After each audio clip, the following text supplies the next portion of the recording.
જૂનાગઢના માણાવદરમાં લોકોનું રેસ્ક્યુ કરાયું। માણાવદરના નીચાણવાળા વિસ્તારમાં પાણી ભરાયા। ગાયત્રી મંદિર નજીક પાણી ભરાતા લોકોનું રેસ્ક્યુ કરાયું। 10 થી વધુ લોકોને રેસ્ક્યુ કરી સલામત સ્થળે સ્થળાંતર કરાયા। ટ્રેક્ટર મારફતે સલામત જગ્યાએ સ્થળાંતર કરવામાં આવ્યા।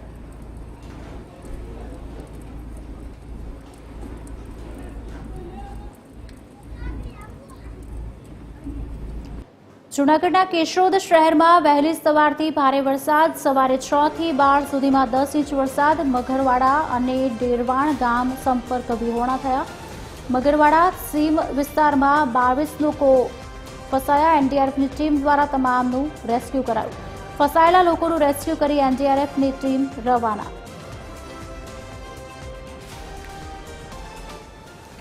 જૂનાગઢમાં ધોધમાર વરસાદ ખાબક્યો। गांव है उसमें 20 से 22 लोग फंसे हुए हैं। तो जैसी खबर मिली हमारी टीम ने मौके हालात पे पहुंच के रेस्क्यू कार्य चालू कर दिया गया है, स्टार्ट कर दिया गया है। इस रेस्क्यू ऑपरेशन में हमारे पास टोटल 32 कार्मिक है, जिसमें 2 हमारे एसओज हैं, बाकी हमारे ओआर रैंक के हैं। साथ के साथ हमारे पास ओबीएम है बहुत सारी, हमारे पास 4 बोट है, हमारे पास बहुत सारे रेस्क्यू इक्विपमेंट है। साथ साथ हमारे पास 30 से 35 लाइफ जैकेट भी है। तो हमारे पास इनफ अभी सामान है कि लोगों को रेस्क्यू कराया जा चुका है। और हम आगे भी ध्यान रखेंगे, जैसे ये मानसून अभी जाने का टाइम हो रहा है तो ऐसी घटना चलती रहेगी। तो हमारी टीम हमेशा तत्पर है कि इसी तरह की सिचुएशन आती है उसमें रिएक्ट करने।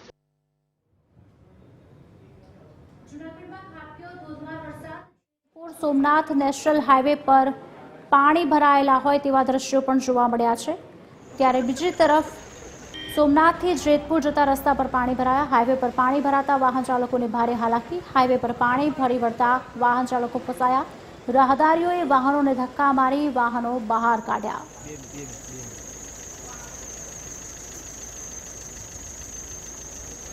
જૂનાગઢના માણાવદરના 8 ગામ સંપર્ક વિહોણા। માણાવદર તાલુકાના 8 ગામ સંપર્ક વિહોણા। ભારે વરસાદથી ગામોમાં પાણી ભરાયા। પીપલાણા, કોરવાવ, થાપલા અને ઘણા ગામ સંપર્ક વિહોણા થયા। ગેડ પંથકના પાદરડી, મટિયાણા, આંબલિયા અને કોયલાણા પણ સંપર્ક વિહોણા થયા। ઉઝત અને ભાદર નદીના પાણી ફરી વળ્યા। ગ્રામ્ય વિસ્તારમાં તંત્ર દ્વારા તમામ ગામને એલર્ટ કરાયા।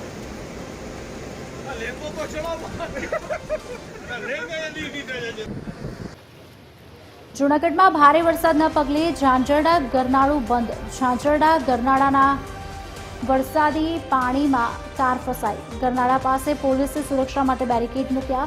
બેરિકેડ અને પાણી છતાં ચાલકે કાર ગરનાળામાં નાખી। સ્થાનિકોની મદદથી કારને ધક્કો મારીને બહાર કાઢવામાં આવ્યા।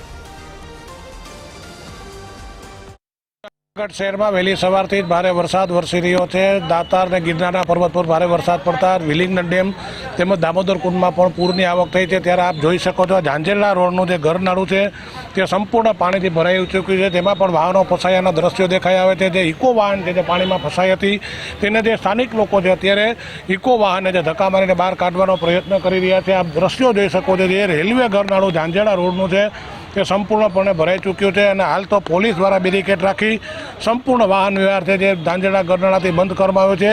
તેમજ વહેલી સવારથી જે વરસાદી માહોલ છે હજુ પણ ધીમી ધારે જે જૂનાગઢ શહેરમાં વરસાદ ચાલુ છે। લોકોને પણ સાવચેત રહેવા જિલ્લા કલેક્ટર દ્વારા પણ અપીલ કરવામાં આવી છે। જ્યાં પાણી ભરાયું ત્યાં વાહન ન લઈને જવાની પણ અપીલ કરવામાં આવી છે। પરંતુ તેમ છતાં ઘણા લોકો આપ જોઈ શકો છો કે આટલું પાણી ભરેલું હોય તેની અંદર પણ પોતાના વાહનો ઉતારતા હોય છે અને પછી મુશ્કેલીનો સામનો તે લોકોને કરવો પડતો છે। સ્થાનિક લોકોની મદદથી આજે વાહન બહાર કાઢવામાં આવ્યું છે પરંતુ કોઈ જાનહાનિ નથી, ફક્ત વાહનમાં નુકસાન થવા પામ્યું છે। ઝાંઝરડાનું જે ગરનાળું છે તે અત્યારે સંપૂર્ણ પાણીથી ભરાયેલું છે અને પોલીસ દ્વારા પણ અહીંયા ચુસ્ત બંદોબસ્ત મૂકવામાં આવ્યો છે। ત્યારે ઝાંઝરડા ગરનાળામાં પણ અત્યારે પાણી ભરાઈ જતાં ગરનાળું બંધ કરવાની ફરજ પડી છે। પરેશ બુદ્ધભટ્ટી, TV13 ગુજરાતી, જૂનાગઢ। જૂનાગઢના હરિઓમ નગરના ગરનાળામાં પાડો તણાયો। નરસિંહ સરોવર તથા ઓવરફ્લો થતાં પૂર આવ્યું। હરિઓમ નગરના વોકડામાં પૂર આવતા આ ઘટના ઘટી। સ્થાનિક લોકોએ ફાયર વિભાગને જાણ કરી અને કર્મચારીઓ દ્વારા રેસ્ક્યુ સફળ કરાયું।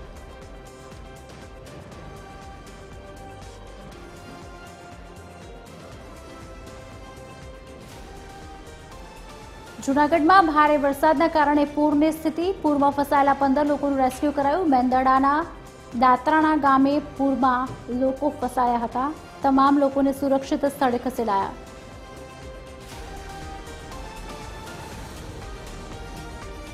વહેલી સવારથી જૂનાગઢ જિલ્લામાં ભારે વરસાદ, ગિરનાર અને દાતાર પર ભારે વરસાદ પડતા નરસિંહ સરોવર ઓવરફ્લો થયું.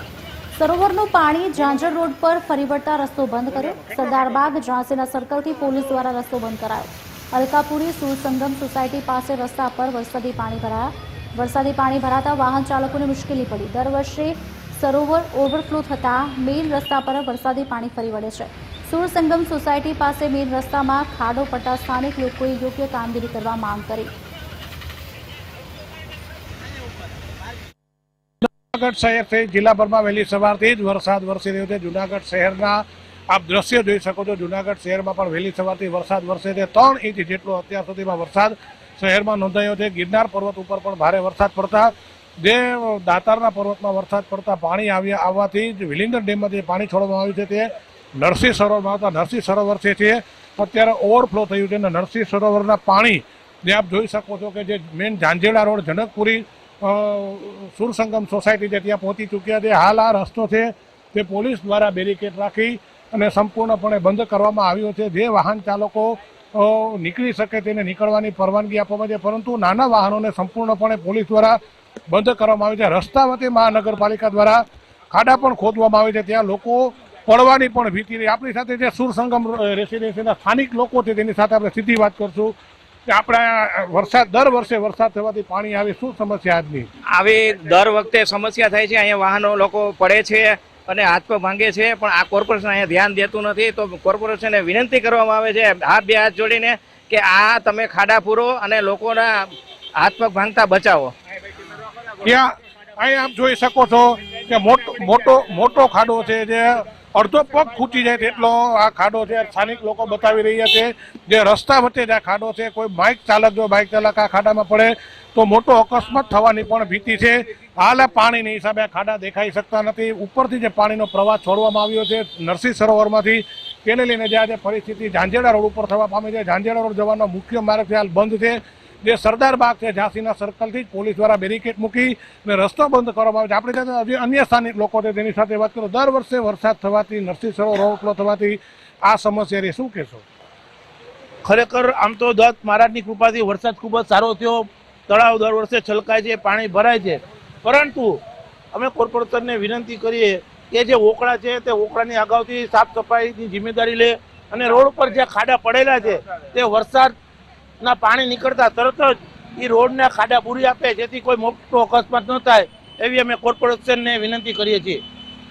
તો દર વર્ષે જે આ પાણી ભરાવાની મેઇન રોડ ઉપર સમસ્યા સર્જાય છે. આજે પણ નરસિંહ સરોવર ઓવરફ્લો થતાં જે આ સમસ્યા સર્જાય છે, નરસિંહ સરોવરમાંથી જે પાણી છોડવામાં આવ્યું છે ઓવરફ્લો થયું છે. નરસિંહ સરોવરના પાણી જે છે હાલ ઝાંઝેડા રોડના જે મેઇન રસ્તો છે ત્યાં છોડવામાં આવ્યું છે અને પાણી બંને રસ્તા ઉપર પહોંચી જતા વાહન ચાલકોને પણ પારાવાર મુશ્કેલીનો સામનો કરવો પડે છે. પોલીસ દ્વારા પણ આ રસ્તામાં લોકોને આવવા પર પ્રતિબંધ મૂકવામાં આવ્યો છે. પરેશ બુદ્ધભાટી, TV 13 ગુજરાતી, જુનાગઢ. હું જુનાગઢમાં રહું છું, બરાબર છે. આ જાજા વર્ષોથી ઘણા સમયથી આ લોકો મહાનગરપાલિકાવાળા કાંઈ કરતા જ નથી અને ગરનાળું આખું ભરાઈ જાય છે, બધું આખું ભરાઈ જાય છે. નાના બાળકો સ્કૂલેથી આવવા માટે બહુ જ કરતા તકલીફ વેઠે છે અને આખું ઝાંઝાળા રોડમાં બધું પાણી ભરાઈ જાય છે. આજે બહુ જ ખરાબ સમસ્યા. અમે ગાડી લઈને નીકળ્યા તમે ગાડી પણ નથી નીકળતી અને બહુ જ કરતા હદ સમસ્યા. રોડની એટલી સમસ્યા, બધે એટલી સમસ્યાઓ છે કે રોડ સારા બનાવે અને આ કંઈક ગરનાળાનું છે કાંઈ કરે, ખાડા બુરે, એવું બધું કંઈક કરે. મહાનગરપાલિકા સારી જ છે, પણ આપણે એમ નથી કહેતા, પણ કંઈક પણ તો કરો. અમે એ જ રિક્વેસ્ટ કરીને એ જ પ્રાર્થના કરીશ કે કંઈક પણ જુનાગઢના રોડમાં છે, આ ગરનાળા છે, બધાનું કંઈક સરસ રીતે કંઈક રિનોવેશન થાય, સરસ રીતે કંઈક કરો. હું સુરસંગમ રેસિડેન્સીમાં રહું છું. મારું નામ રમેશભાઈ લાડાણી છે અને દર વખતની આવી સમસ્યાઓ થાય છે. તો કોર્પોરેશનને નમ્ર વિનંતી છે અથવા તો કોર્પોરેશનના એન્જિનિયર અને કોર્પોરેટર અહીંયા આવીને અત્યારે વાસ્તવિકતા જોવે તો એને ખ્યાલ આવે કે આમાં કઈ રીતે આનું સોલ્યુશન થઈ શકે. કારણ કે એના એન્જિનિયર સાથે હોય ને તો એનું સોલ્યુશન એને ખ્યાલ આવે. બરાબર. આની અંદર રોકડો ઊંડો ઉતારવો પડે અને થોડીક પહોળાઈ વધારવી પડે. 2 ફૂટ પહોળાઈ ઉતારે ને રોકડો ઊંડો ઉતારે એટલે એની સમસ્યા હલ થાય. ખરેખર આપણે તો ગિરનારની કૃપાથી વરસાદ ખૂબ સારો થયો છે, પરંતુ જ્યારે આ ઓકળાની સમસ્યા હોય છે ત્યારે દર વર્ષે નરસિંહ મહેતા સરોવર ઓવરફ્લો થતાં ઝાંઝેડા રોડ પર પાણી ભરાઈ જાય છે અને અમારી સોસાયટી પાસે એટલું પાણી ભરાય છે કે ત્યાંથી નીકળવું મુશ્કેલ થઈ પડે છે અને રસ્તા ઉપર ખાડા પણ થઈ ગયેલા હોય છે. તો કોર્પોરેશનને આપણે વિનંતી કરીએ કે વોકળાની સાફ સફાઈ કરે, વોકળાને ઊંડો ઉતારે અને વોકળાનું લેવલ સરખું કરે તો પાણી બહાર રોડ પર ન આવે અને વોકળો અંદર ને અંદર રહે અને પાણી એનું એમને વયું જાય. અને વરસાદ રહ્યા પછી આ રોડ પર જે ખાડા થયેલા છે તે કાંકરી નાખવા કરતાં સિમેન્ટથી બૂરી અને વ્યવસ્થિત રોડનું લેવલ કરે તો જેથી કોઈ મોટી જાનહાની કે નુકસાની ન થાય, કોઈનો દીકરો કે કોઈના ઘરવાળા આ એક્સિડન્ટમાં છીનવાઈ ન જાય એવી અમે કોર્પોરેશનને વિનંતી કરીએ છીએ.